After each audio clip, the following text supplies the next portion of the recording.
You're listening to Power Athlete Radio, a podcast dedicated to empowering your performance every damn day. Join former NFL pro and Power Athlete founder John Welborn as he dissects the greatest minds in strength, conditioning, and more.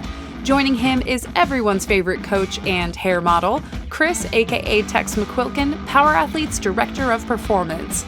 So whether your goal is to be the hammer, destroy mediocrity, or simply move the dirt, you've come to the right place. Now with the warm-up done, let the gains begin. So, Collin, welcome to Power Athlete Radio. Great. Thanks for having me, guys. I really appreciate it. And it's great to see you. Chris and I go back like 20 years now. I mean, we've known each other since around 2002. It's crazy. God, we thought he's been lying this entire time. I've claimed to accomplish nothing. Well, Parsley is also Katie Taylor. That's right. Yeah. So, Dr. Kirk Parsley, the NSW doc. Well, a former SEAL, also doctor for Naval Special Warfare. Yes. And alum of the podcast. So. Yeah. And part of the motivation to get you on, Collin, is I've heard you speak with a passion about Army and Navy football. And we've had the opportunity to go out to 18th Airborne Corps and institute some training programs for them and work very closely with NSW.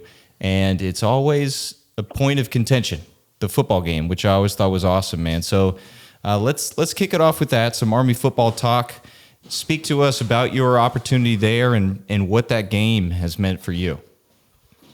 Oh, man, that game means so much. And just to go back a little bit, give you a little, breakdown of how I got there and how that all kind of came to be.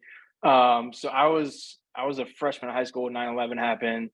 I knew I wanted to serve in some capacity. So I kind of started that whole process of trying to get in. And that starts pretty early, like earlier in your junior year, like you're opening a packet and like it all gets started. And so I wasn't highly recruited out of high school. I played linebacker, Chris. I played linebacker, and just a lot of D1 teams weren't looking for a 5'9", slow linebacker.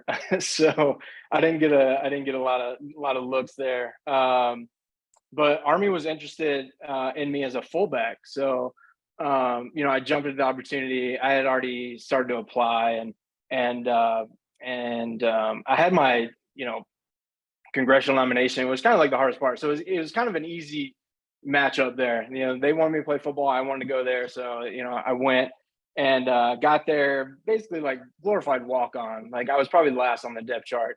And there were like 8 other guys came in at fullback. And this was at a time when Army was, they had like 200 guys on the team. They were just taking, everybody they could, because there weren't really any restrictions. Like everybody there's on scholarship. So, we had a ton of guys on the team and the attrition rate's really high there. So, I was really low on the depth chart, just kind of trying to make it. And I kept just sticking with it. I stuck with it, until my senior year. And I was basically like the last guy left. I was literally the only senior left. And so got an opportunity to start that year. And I had really good fullbacks in front of me. Mike Vitti, who's now the O-line coach there now, was a year ahead of me. And he was an unbelievable fullback. So it wasn't really until my senior year that I got an opportunity to actually start and play a lot. And that was in 2008 when we finally decided that we were going to go back to the option. So we had run a pro style offense. So my first 3 years, I maybe touched the ball once or twice. Well, up to that there's point. no fullback in a pro style offense. So that's what I was laughing about is like, as you got to the NFL and the fullback is by far like, pro style offense. Yeah. I mean, they just kind of phased it out, which is crazy to me because, I don't know how you run the rock without a 2-back set. Yeah, it's unfortunate the way it's gone. It's the football I watched today is not the football I played and the football I grew up on, with like this one back, spread them out. Maybe you're going to run just to change it up. But it's like, you're talking about legitimate football where you start pouring a running back in or a fullback in there and you're trying to run power and zone and, actually do some stuff. Yeah. So that's what I was doing my first 3 years. I was just, trying to blow up a hole, trying to get to a linebacker, just straight run blocking.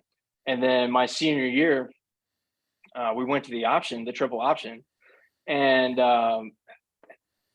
we weren't recruited for it. Like that was the kind of thing. We were not recruited for that. Why did they offense. go So back to it? Was it out of necessity, or you brought in a new coach, or like why all of a sudden? I mean, to go from a pro set to all of a sudden a triple option. I mean, dude, like there could not be two like more different offenses, especially trying to learn it as a senior. Yeah, I think it was I think it was multifactorial. I think there was a lot of things going on. So Bobby Ross had just left, and we now had Stan Brock as our coach, and it was a time of change. Like this was all leading up to where they are now. I mean, it's been a long process.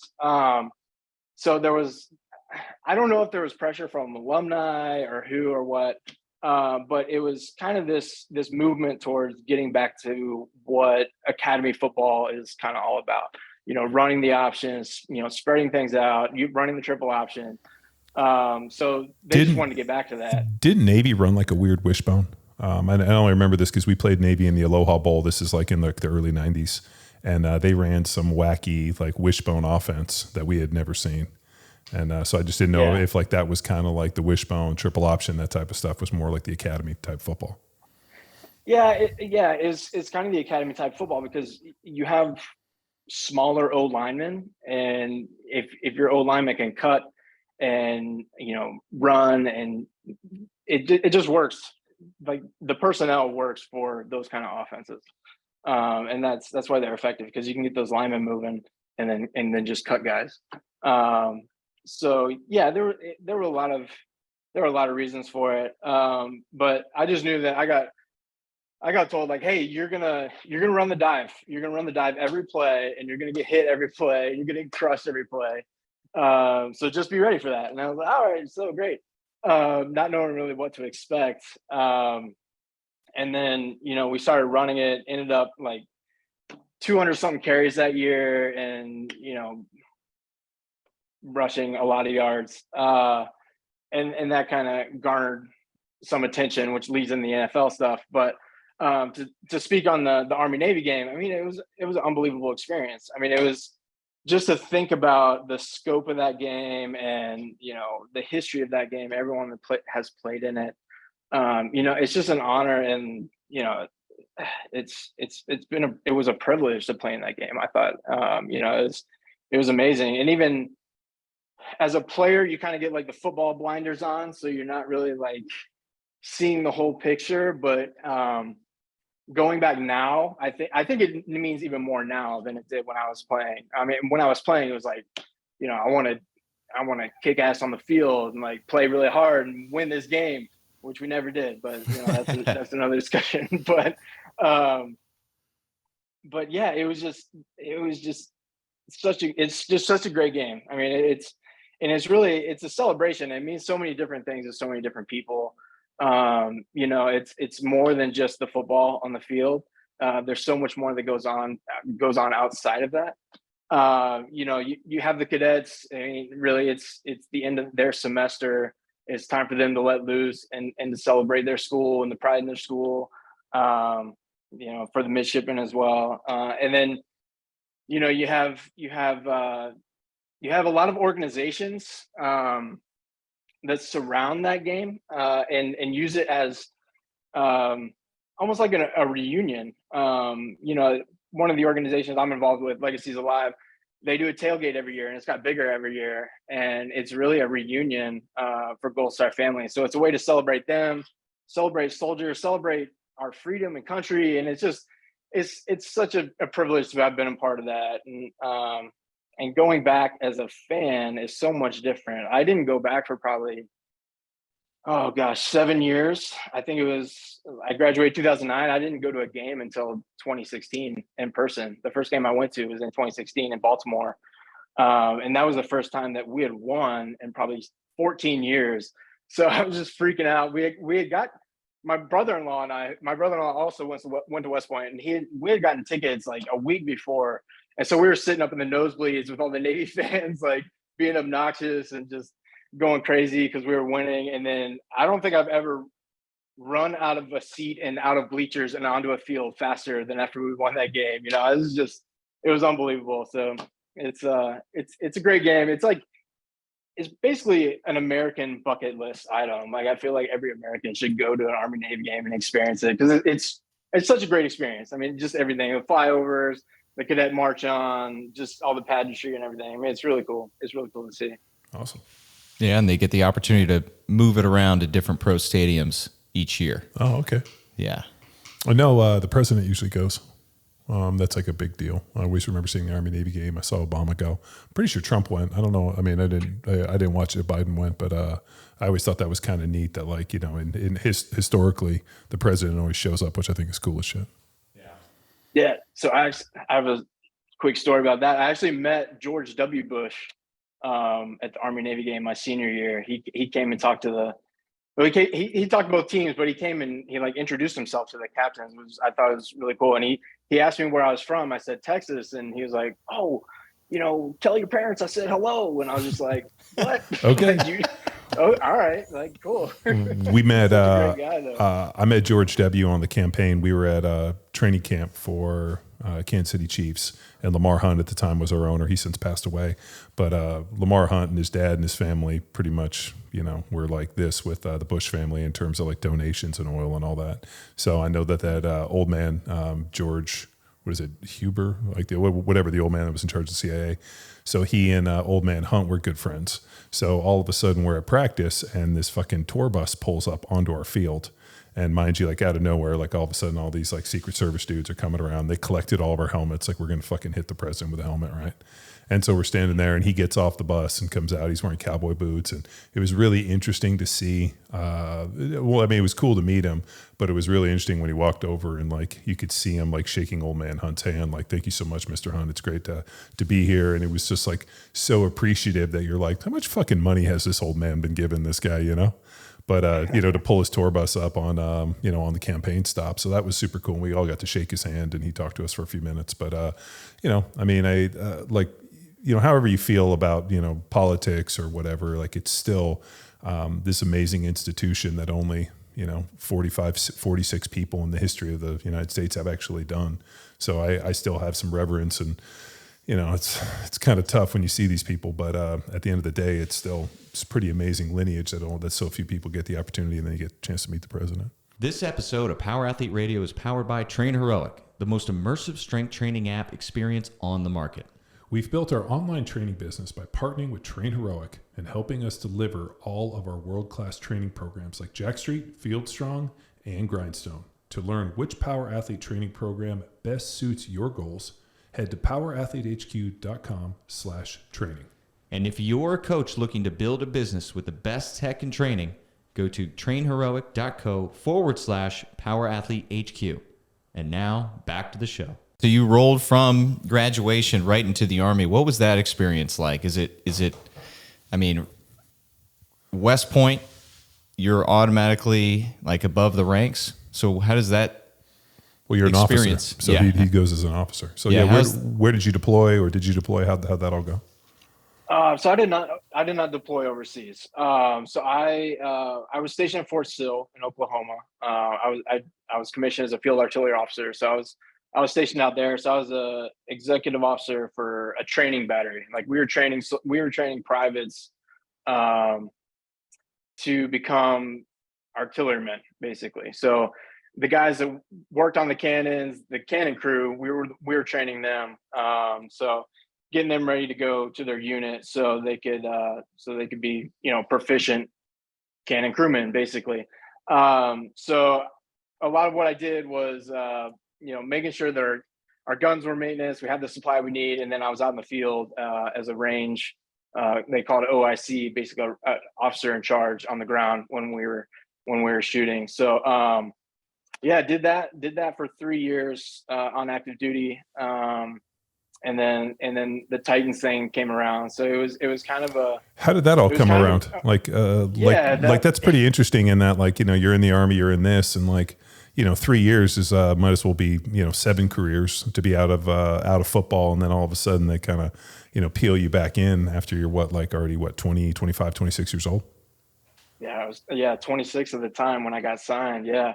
So yeah, it was kind of crazy. So my senior year did well, went to the East-West Shrine game, did well there. And then I actually got invited to minicamp with the Saints and the Vikings. And so I was on the radar, but everyone knew that I was going into the Army. So I did. I did at the time. So got to go back a little bit. At the time, there was a policy from the Department of Defense that said if you did 24 months active duty, you could apply for early release if you had a contract with the team. So that's kind of what happened. So after 24 months, I somehow finagled my way into the OU pro day, and I did really well. And there were a lot of scouts there because that was the year that DeMarco Murray was coming out, but he decided not to work out. So it was like a great opportunity because there was tons of scouts there. And so I did really well. And they were like, oh, who's this Army guy? And like, he just showed up, and like, who's this Army guy? So it looked like something might happen. Like I might at least get an invite to a mini camp on a tryout basis or, something. And it just so happened about a week later, the NFL lockout in 2011 happened.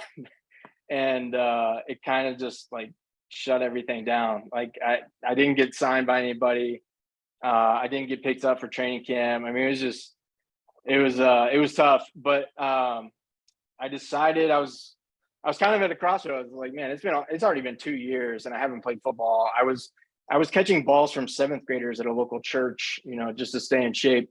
And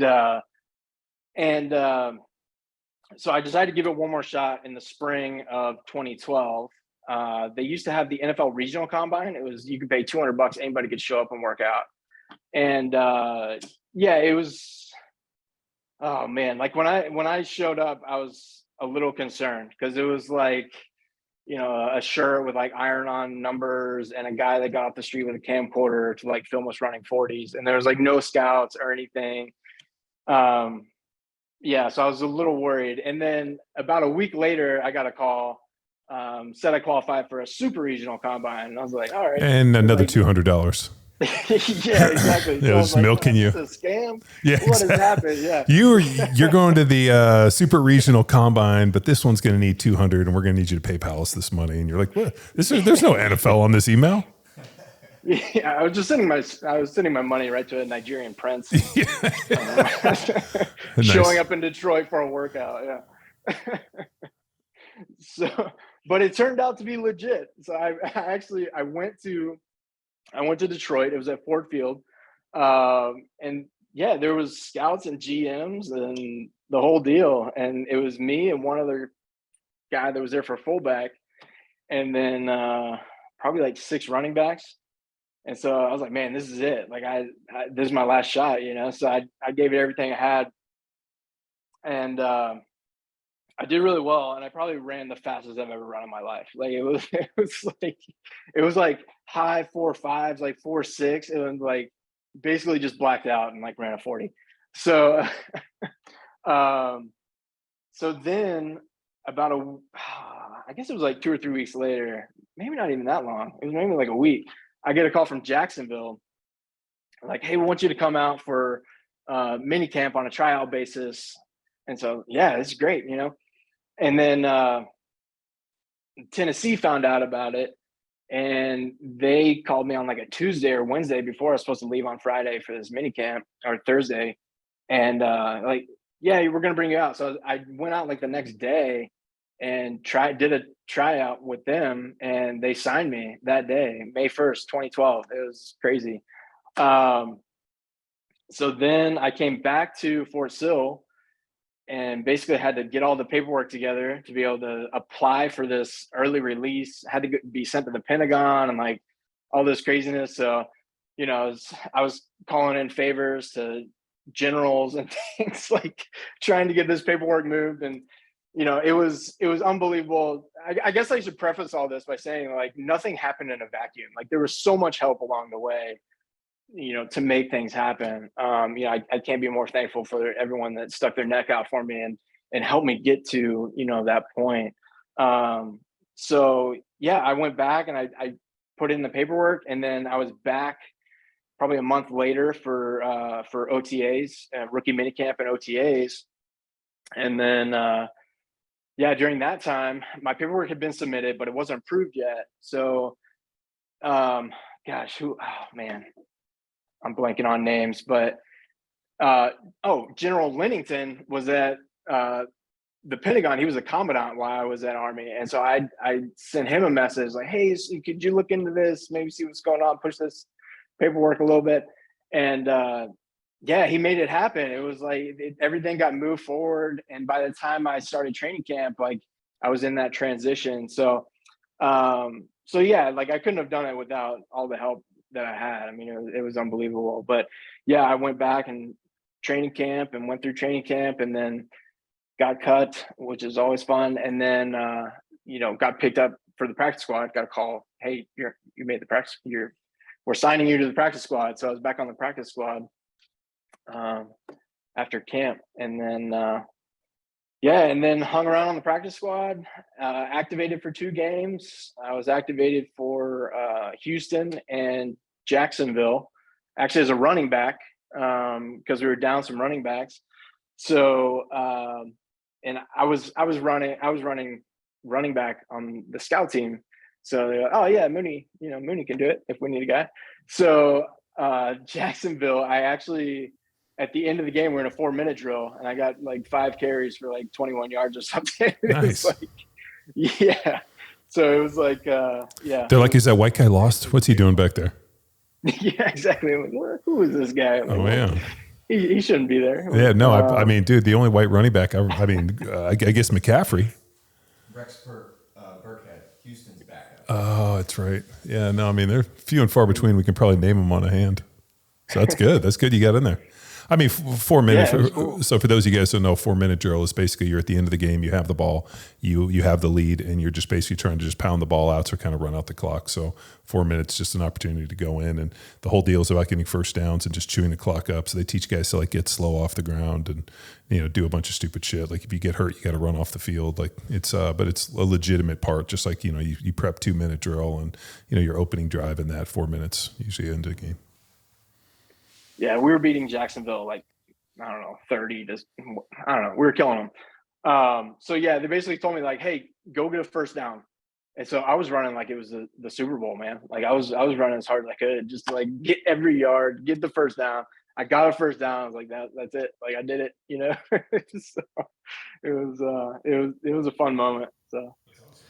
Yeah, speak to us about the training. I recall some in college. You had a hand injury, and that was my first exposure to manual resistance because you couldn't bench press, so you're tapping me in to provide some resistance for all this stuff. So it was cool to connect with you on some workout stuff, and then later down the road, seeing what the hell was going on. But speak to that jump from the Army training, because I know you guys got PT and then strength and conditioning, to then being a professional athlete where all you get to do is hang out and do some Uber driving. That's what he did in Atlanta. Yeah, and then that's true. As an NFL player, you were driving Uber? Yeah. Mm-hmm. Yeah. Like, when I was in Atlanta. Like your day off on IR. Oh, okay. Yeah. I got put on IR because I tore my bicep in the last preseason game against Baltimore. I literally just scored the touchdown the play before. I recovered a fumble on the 2-yard line and took it in, and then ran down on the kickoff, tackled the guy, and tore my bicep, and that was the end of my season right there. Yeah, so that was a bummer. But yeah, as far as the training goes, like, yeah, I've basically, I mean, man, you talk about like the spectrum of different kind of training. Because at Army, I think you talked about this with Nick Hardwick in like the I think it was episode like 644. You talked about the hypertrophy and just like going to failure, and like you move to the next machine. We did that at Army. Like that was my first year at Army. Like that was what we did. And it was time efficiency, because we just didn't have the time to lift for hours. We had to get in and get out. So we would go down the row. You would go down a row, and you would go to failure on a machine, you go to the next machine, and you would have a row for the day. So I've been there with training. I've been to more more athletic, flexibility stuff, prehab, trying to prevent injury, which I could never figure out apparently. I had my fair share of injuries. It's like, I firmly believe it's luck.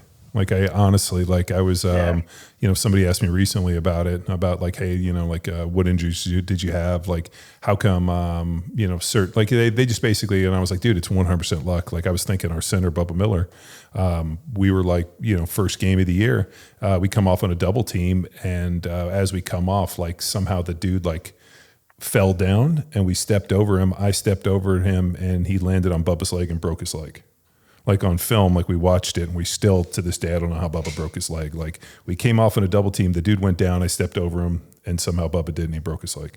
And like, I remember watching on film and being like, shit, dude, like we were right next to each other. How did I step over him and you stumped? Like it was the weirdest thing. So like that happened all the time. I mean, I can give you a million different things where just some fluke deal, some guy falls, something weird happens and a guy gets hurt.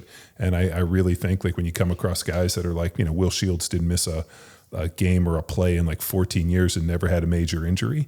I'm like, is that luck or, talent, or was he really durable, or was he just like, somehow, blessed and lucky? I think it's a balance. Cause I mean, I saw a lot of really good players and I'm sure like everything's fine. And then something weird happens and like your bicep ruptures and you're like, how the shit, like I've done this 100 times. How did this happen? Yeah. There's just crazy things. I think luck has a lot to do with it. I mean, my second year, I remember we were playing the Colts and I caught a screen pass, turn around, do like a flip turn or whatever. And then the safety has a 15-yard head start. Was it Bob Sanders? No. Wasn't Bob Sanders? Who it was or no. I was going to say, if it was Bob Sanders, I know why you got hurt, because I played against him about the same time in the playoffs, and I saw that little fucker, and he looked like a little ball of muscle, and I hit him, and I swear to God, I don't think I've ever hit a fucking DB that hit as hard as that dude. So as soon as you said the Colts and a safety, I was like, I wonder if it was Bob Sanders. Now I know why you got hurt. It could have been, yeah. Like he hit me dead on in the legs, and it basically just folded me in half. So my legs stayed put, and my upper body touched the ground. I remember my elbows like hitting the ground, and I felt a pop in the side of my leg, and it was my hamstring coming off the bone below the knee. I'm only laughing because it's like you mean NFL players. You're like, what happened? You're like, oh, I ripped my hamstring completely off the bone, and they're like, and then the doctor's like, we've never seen this happen before, and you're like, well, it fucking happened. Like, what is it? Like a proximal rupture off of the, you're like the weirdest shit would happen like that. Like a dude's bicep ruptures in the middle, and they both shoot up, and it's balled here and here, and the doctor's like, fuck, I've never seen that one before. I used to hear that all the time. The doctor being like, I've never seen that before. So yeah, no, I know what you're saying, dude. Fucking. Exactly. So and I didn't think I was down, so I tried to keep running. Like, I didn't think I was, because I was like, oh, I'm good. So I tried to take off running. I get 2 steps in, and I'm like, oh god. Did they do surgery on that one? They did, yeah. And I tried to. I was going to the sideline actually, and everybody's like, get down. I'm like, what? I can walk. I'm fine. And they wanted to make a personnel substitution. They're like, get down. So I literally just sat down like at the numbers, and I got booed by the entire place because I just took a seat, and I was very injured, and like no one really knew. Oh god. Like Indian style? Dude. Basically just took a seat and just like hung out and waited for the training staff to come over. Dude, we played, it was on a Monday night. We played the Patriots when I would think I was at the Chiefs, and I stepped down, and like just as I stepped down, the dude slanted, and I like loaded the dude, and I felt my hip flexor just fucking rip, and it ripped clean off the bone. And like all of a sudden I just fell down, and it was like third down, like fucking incomplete pass. And I come out, and they're like motherfucking me. You got to stop that inside charge. And I'm like, I can't lift my fucking leg. And I'm like dragging this stump behind me, and like they come over, and like they like, on the sideline, they're like, screen, like take my pants off. And like the doctor can basically see like the swelling on my hip flexor because it's created a bubble that like came up like 2 inches. Like the muscle ruptured and totally swole. And they were like, holy shit, and then they take me in, and like, they had an x-ray in the deal, and like the doctor, like, of course you can't like muscle things for x-rays, but then the doctor sees that the insertion is ripped, for the hip flexor. And and then I come back out and they're like, hey, can we just, wrap it up? If we cut it, and I'm just like, you fucking assholes. So like, that was a weird one when you start just getting things rupturing off the bone. Yeah. That hip flexor dude was awful. So I know, I did end up not having surgery because they're like, oh, it'll reattach. I still don't know how it ever did, but yeah, I think there's certain things that reattach, maybe some that don't, but yeah, that would have definitely been a weird one. Yeah. And that was probably the most painful surgery I've ever had by far. I came out of that before I went in surgery, like, oh, you want a nerve block? And I was like, yeah, no, I'll be fine, whatever. I came out of that surgery like wanting to fight somebody. It hurt so bad. It was terrible. So they did nerve block. Did they? Oh fuck, dude. Did they basically loop a bunch of stuff and then like drill holes and then like suture it? Yeah. Oh fuck. Yeah.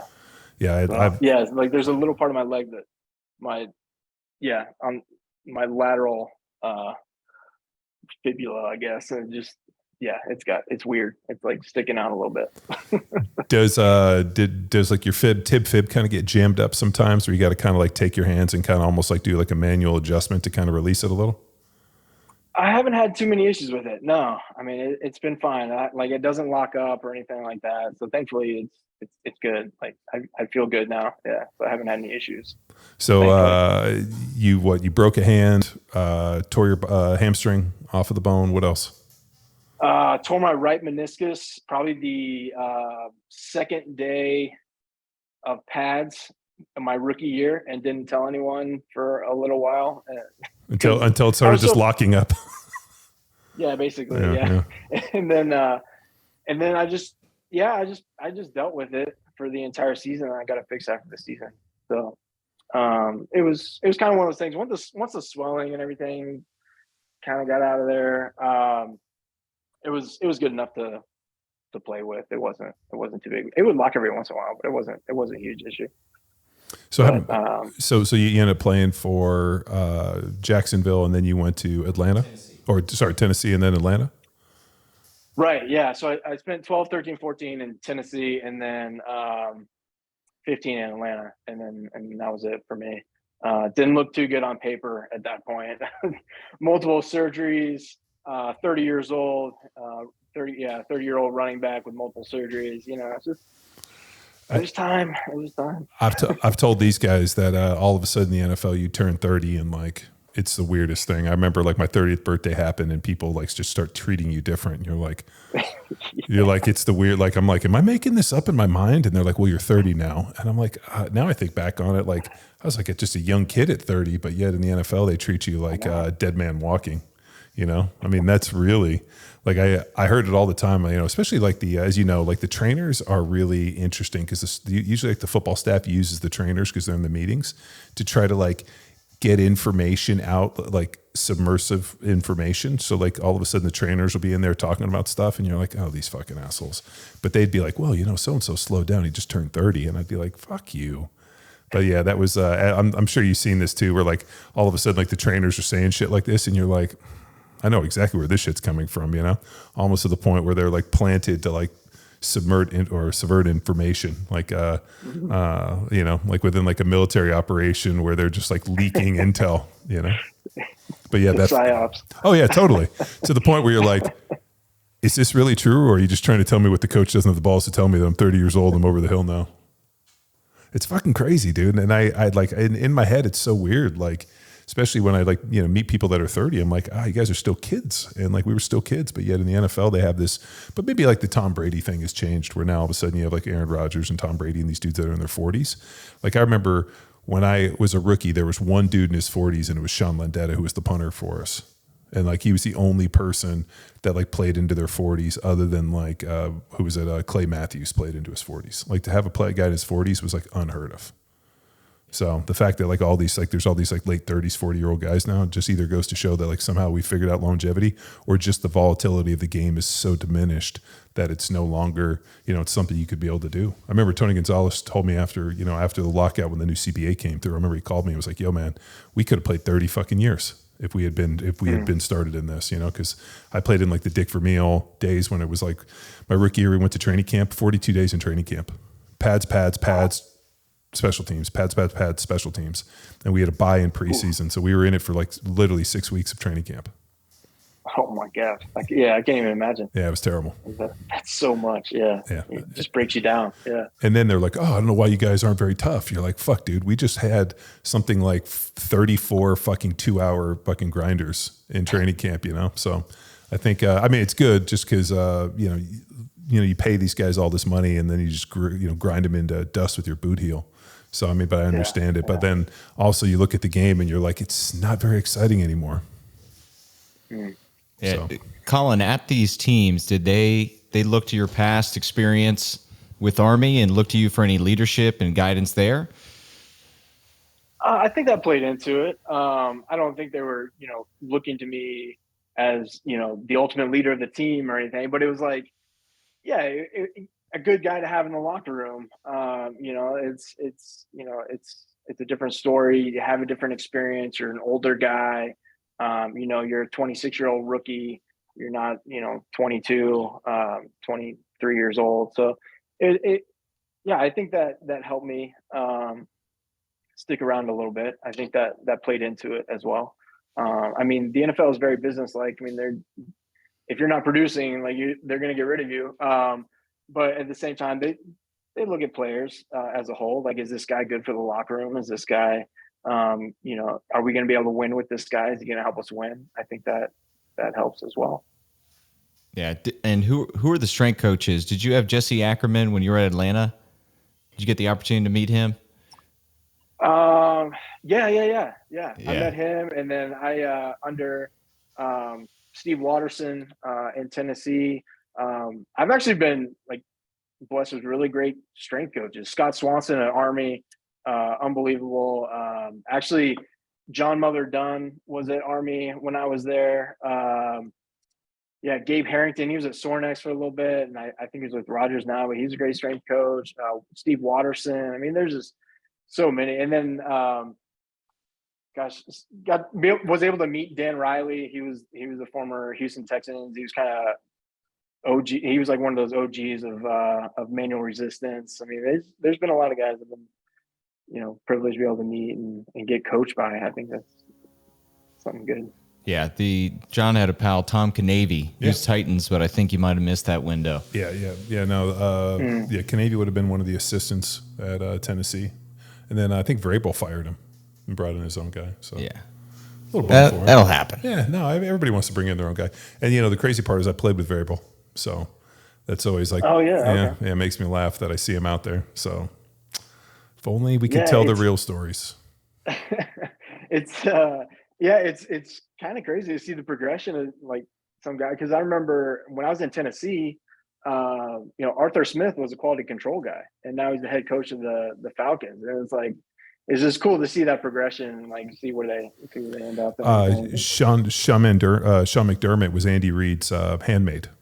He was basically his fucking bitch boy. He had to go get him lunch and read his things and make sure his clothes were out.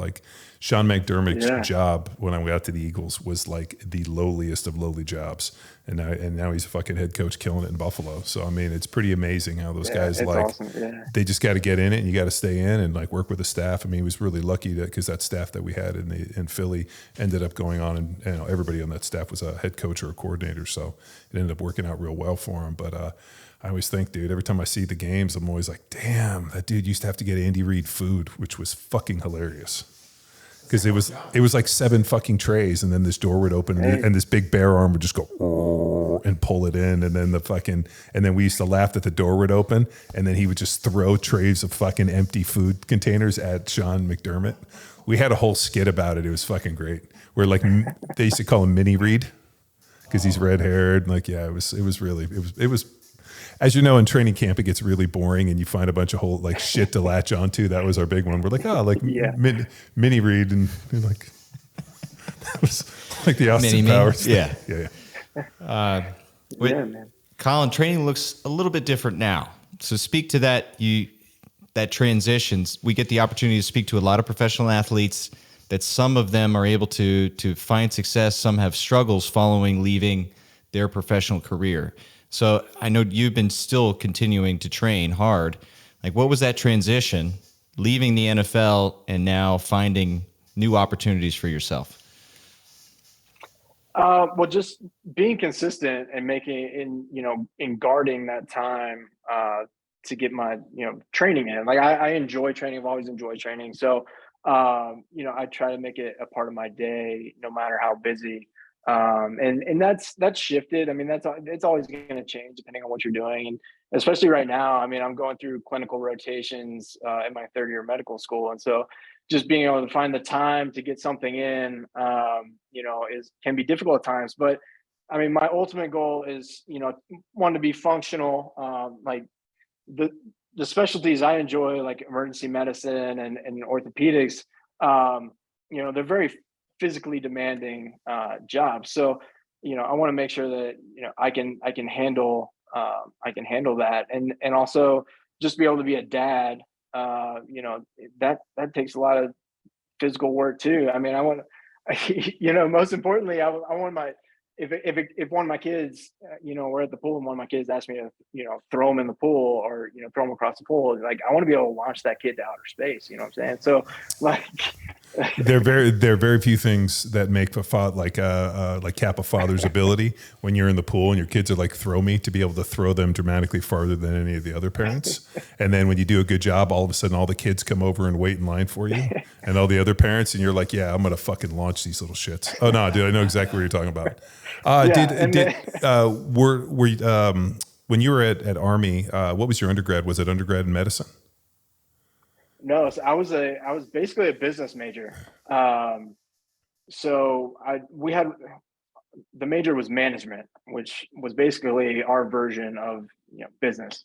So yeah, the medical thing didn't really come around until actually 2014 when I got let go from the Titans. I decided to shadow some of the team docs because I built a pretty good relationship with them because of my injuries. And so I was after I got done playing, I actually went into finance because the opportunity was there, and it was a great job. I didn't know exactly what I wanted to do, and someone offered me a job. It was a great job, and I did that for about 2 years, and I was not happy with what I was doing. So I look back to that experience in 2014 and said, man, I really enjoyed that experience. I liked what they were doing. I love the OR. They were working as a team. They were helping people. Like, I want to be a part of that. So I went back to school in 2018 to do all the prereqs, like organic chemistry and biochem and all that stuff. It took me about 2 years from 2018 to get to until the time I got into school in 2020. And that was a lot. Like that was a huge leap of faith. Like that was kind of crazy. I'm convinced my wife is a saint after going through that. Like I can't believe she didn't leave me, because we had a great life in Nashville. We sold everything. We sold a really nice house in Brentwood, Tennessee, which is a great place. And I was a part owner in a gym. I had a 66 Ford Bronco, which was my dream car forever. And I gave it all up. Like I literally sold everything. Like I sold our house, sold the gym, or at least my stake in the gym, sold the Bronco. And we went and we moved in with my in-laws in Pennsylvania. And we literally lived in their attic for 2 years. And had twins in that time, which was a whole different thing. And yeah, went to school, and finally, I got into school in 2020. And then we moved to Philadelphia. So yeah, it was a lot, but it was the transition was it's not easy. Like even you see these guys that stop playing and then they have issues. I mean, it's tough, man. Like you're going from such a high energy, high level situation to maybe nothing at all. Like you're not doing anything. You still have those feelings. Like I still want to run down and hit a guy, and like I can't. Like there's nowhere else you can do that. Like that kind of violence. I mean, besides like being in the military or something in a war situation. But if you live in Philly. I was going to say you could go out and get some drinks. I mean, down on, fucking French or Yeah, I mean, there's a bunch of bars that about 2 a.m. you could just go fucking light people up and nobody would ever know. So, Not wrong. yeah. But yeah, you're like, you kind of lose that part of your life, and it's been such a big part of your life for so long that, once it's gone, that can be a hard transition. But thankfully, I had great support, had people that wanted to help me and get me on the right track and everything. So, you know, that's why I took that job. And there's people reaching out like, "What do you want to do?" And like, I'm not really sure just yet, but there was an opportunity there and took it. And it took me some time to figure out where I wanted to be, but I feel like now I'm exactly where I'm supposed to be. Like I'm working right now. I'm on a rotation in Murfreesboro, Tennessee, which is just outside of Nashville, doing emergency medicine, and just it feels right. It feels like where I'm supposed to be. So it's just it sometimes takes a little time, and you just got to figure it out. But for me, that's kind of been the story, is like time and being able to put in the work and over time and to get to where you want to go. Because like, it took me 3 years to start at Army. It took me 3 years to get in the NFL.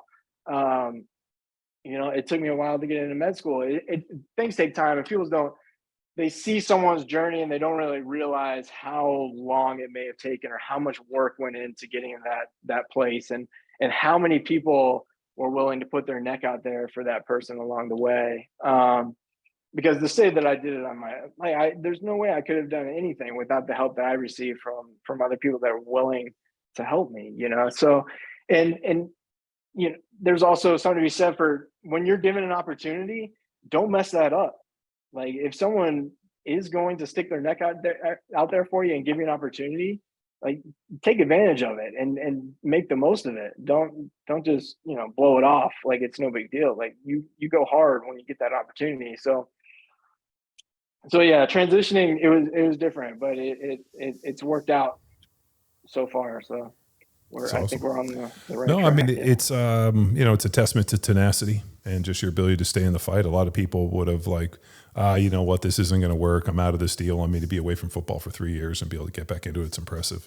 I mean, the med school thing, especially without having done that in your undergrad, to go back and do that and then live with your mother-in-laws. I mean, I have twins as well. I got twin girls, so I feel for you.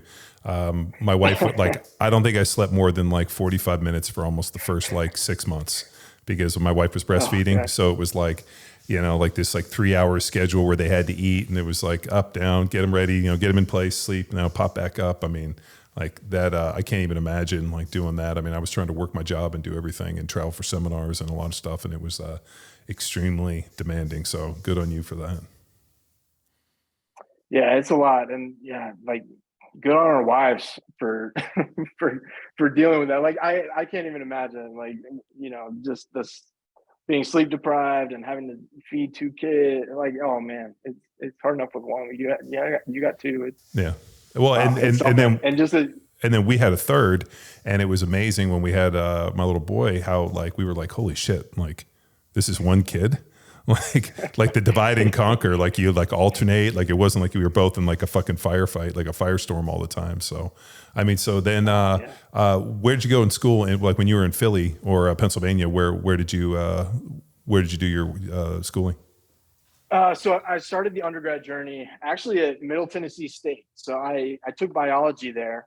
And then we found out that my father-in-law was going to have a heart transplant. So he has amyloidosis.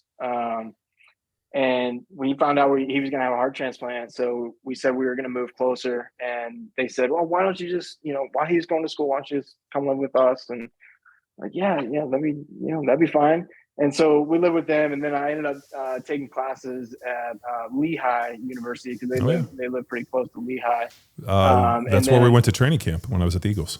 Yeah. That's right, at training camp. Yeah. That's right. Yeah. So I was there for a couple semesters, did organic chemistry and genetics at Lehigh, and then knocked out a couple courses at a local community college, Northampton Community College.